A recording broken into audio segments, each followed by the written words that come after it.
Oke, kita kembali lagi dalam Apa Kabar Indonesia Pagi. Kita lanjutkan perbincangan ke Ustadz Fahmi. Kalau melihat tadi komentar dari netizen sih sebenarnya beragam ya. Walaupun kembali lagi itu kan keputusan dari pemerintah Arab Saudi sendiri. Tapi kalau kita melihat tadi Pak Ustadz juga mengatakan sebenarnya ini sudah bisa diprediksi. Memang kebijakan-kebijakan yang dikeluarkan ini nampaknya tidak seperti kebijakan konvensional Arab Saudi. Tapi kalau khusus untuk Miss Universe, biasanya kan menampilkan bentuk tubuh dan lain sebagainya yang seharusnya ditampilkan oleh Arab Saudi itu berbeda. Tapi seharusnya mungkin Arab Saudi kalau menurut Pak Ustadz sendiri harus juga tetap dengan mungkin gaya Miss Universe kulturnya dan lain kultur ya.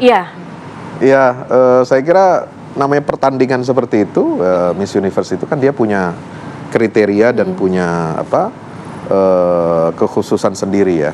Jadi peserta itu yang mengikuti dan menyetujui syarat ketentuan berlaku. Kalau nggak setuju nggak mungkin ikut gitu ya Pak Ustadz ya? Nggak mungkin ikut. Dan sebelumnya juga dia secara pribadi juga memang sudah ikut dalam event-event serupa ya, meskipun di tempat-tempat yang berbeda gitu. Dan sepertinya juga pemerintah Arab Saudi memfasilitasi, dan karena memang sesuai dengan visi 2030 kalau menurut saya ya. Karena jadi lebih kepada apa? Saudi itu lebih membuka diri ya, ingin memodernisasi. Kemudian ekonominya tidak lagi mengandalkan minyak ya, lebih kepada sekarang pariwisata digenjot, termasuk umroh, haji itu kan bagian dari pariwisata religi. Kemudian sport, pertandingan olahraga dunia ini sekarang banyak diadakan di Saudi. Terakhir kan tinju dunia itu ya, Anthony Joshua itu. Kemudian konser-konser musik, biasanya tiap tahun ada Riyadh Season. Yang kemarin ketika bulan Oktober itu kan banyak dikritik. Halloween itu ya? Riyadh Season itu pas ketika juga Gaza, Palestina sedang diagresi oleh Israel kan waktu itu. Tetapi ya namanya ini bisa jadi cermin buat kita juga ya. Artinya Saudi dari pendulum yang dulunya sangat konservatif, itu sekarang menjadi sangat terbuka. Nah, Pak Ustadz, jadi pandangan Indonesia kan juga jadinya berubah total terhadap Arab Saudi begitu? Iya. Kan umat muslim dunia mungkin ya Pak Ustadz ya? Karena juga banyak banget. Mungkin juga negara-negara muslim dunia ya juga akan berubah pandangannya terhadap Arab Saudi.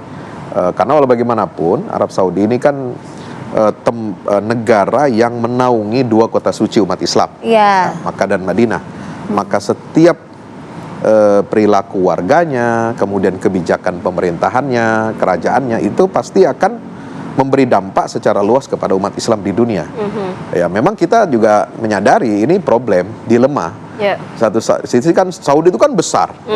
Dia bukan hanya dua kota suci. Dua kota suci Mekah Madinah itu hanya bagian kecil saja dari Arab Saudi. Ya, tapi kan karena labelnya, rajanya itu menyandang label pelayan dua kota suci, Mekah dan Madinah, Haramain ya. Kemudian negerinya itu sering disebut sebagai Biladut Tauhid, ya, negeri yang bertauhid gitu ya.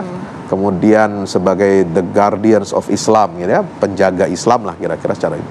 Dan mewakili aspirasi umat Islam dunia. Di situ ada kantor sekretariat OKI, organisasi kerjasama Islam, kemudian lagi organisasi Robito Alam Islami, ya, Liga Islam Dunia, dan banyak organisasi Islam lainnya, termasuk IDB dan seterusnya ya. Sehingga kebijakan-kebijakan bukan hanya keagamaan. Kalau dulu kan kita hanya memandang Saudi hanya pemangku agama ya, pemangku agama dan adat istiadat Arab lah kira-kira. Nah sekarang kan lebih kepada ekonomi. Dia ingin menjadi tampil kekuatan ekonomi dunia. Dan memang sudah masuk di G20 bersama Indonesia juga. Dan saya kira masalah Indonesia juga harus mulai menyadari posisi Saudi itu seperti itu. Jadi tidak lagi memandang Saudi itu sebagai memang betul dia pelayan tanah suci, tapi orang-orangnya atau pemimpinnya atau siapapun itu tidak berarti suci. Tapi Pak Ustadz tadi kan Pak Ustadz, dia manusia biasa juga kan. Namanya perlu hidup, perlu menambah income dan lain sebagainya. Pak Ustadz mengatakan bahwa yang tadinya identik dengan penjaga, guardian gitu ya. Bahkan komentar netizen kan beragam. Ada yang bilang wah ini kiamat udah mulai nih dan lain sebagainya. Apakah itu sebenarnya kalau dari sisi Pak Ustadz ada korelasinya atau enggak sih? Iya, tetap ada korelasinya ya, karena secara budaya, kultur dan agama Saudi ini kan representasi Muslim Sunni yang terbesar di Timur Tengah. ya, kemudian juga pengaruhnya di dunia Islam juga besar. Dia yang memiliki saham terbesar di organisasi-organisasi Islam dunia dan memiliki banyak investasi baik di negara Muslim maupun di negara-negara Arab, Barat lainnya gitu ya. Sehingga apapun keputusan Arab Saudi itu pasti berdampak ya. Makanya negara-negara Barat ya, negara maju juga itu kan sangat berhati-hati ya. Nah, ketika kondisi internal negara Saudi seperti itu ya tentu negara Barat tentu sangat senang ya. Welcome ada perubahan. Tapi begini, bagi kita sih umat Islam ya, kalau menurut saya nih pesan kepada umat Islam, ini pelajaran buat kita sangat berharga. Artinya kita jangan sampai beralih dari satu titik yang ekstrim, yang tadinya sangat konservatif, perempuan keluar harus pakai cadar ya, semua serba hitam, nggak boleh pakai pakaian yang berwarna gitu ya, ngendari mobil aja dilarang, nggak boleh sekarang udah boleh gitu. SIM itu nggak boleh.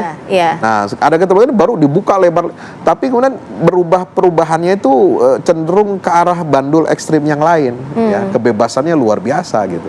Nah, karena itulah kenapa Islam itu menekankan pentingnya kita memiliki sikap wasatiyah, pertengahan. Jadi perempuan itu jangan dikekang sedemikian rupa, tetapi juga jangan diberikan kebebasan tanpa harus batas. ada batasan-batasan Harus ada khusus batasan, gitu ya.